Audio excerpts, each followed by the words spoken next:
I bought this car in Santa Monica about 5 years ago. I road tripped it back from LA to Oakland before I even knew how to drive a manual car, so I had to learn along the way.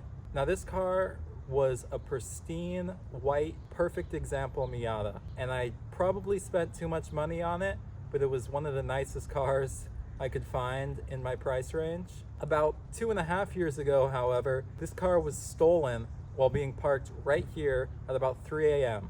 Now, luckily enough, I had an Apple AirTag tracker in this car, so over the course of a week, I was tracking this car on my phone all across Oakland in the Bay Area. I actually knew someone who was a private investigator who did stolen car investigations. With help from my Apple tracker, he helped track it all across Oakland and visit the locations. Because Apple trackers are like for finding your keys and aren't necessarily a 100% accurate GPS, we were always like 2 steps behind catching up to this car. However, one time when he was driving around West Oakland, he took a picture of a black Miata driving in front of him with mismatched wheels, and it was in the vicinity of where the last tracker had updated, but I wasn't entirely sure. So eventually the Apple AirTag started picking up an update in the same exact location for about 2 days.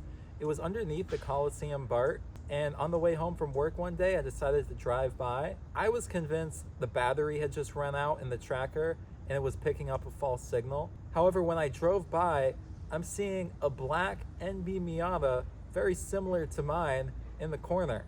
In my head, I'm thinking, my car's white. Is it just a coincidence that there's a black Miata that looks exactly like mine in the same exact location? The next day, I call my dad. He takes the BART to the BART station above the overpass. He has a pair of binoculars. He spies down on the car to confirm it's mine.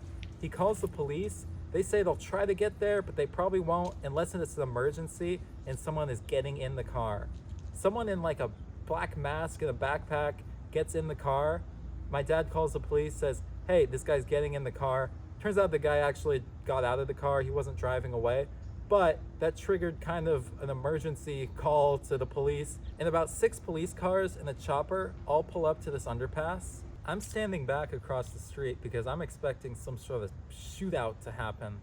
They call me over. I try to start the car. It doesn't start, of course. We call a tow truck with AAA. The scariest part was the moment between the police leaving and the tow truck getting there. We walked across the street with the car just sitting there. I was half expecting someone to come back to the car, but we got it on the trailer. They never caught the guy because he ran away. The insurance company totaled this car and I had to buy it back with a salvage title, which isn't the end of the world because I got it started pretty easy and I got all my money back for it. It actually had a really nice hardtop that wasn't on it when the car was stolen. So I actually sold that for about $1,000. So I'm close to even on this car.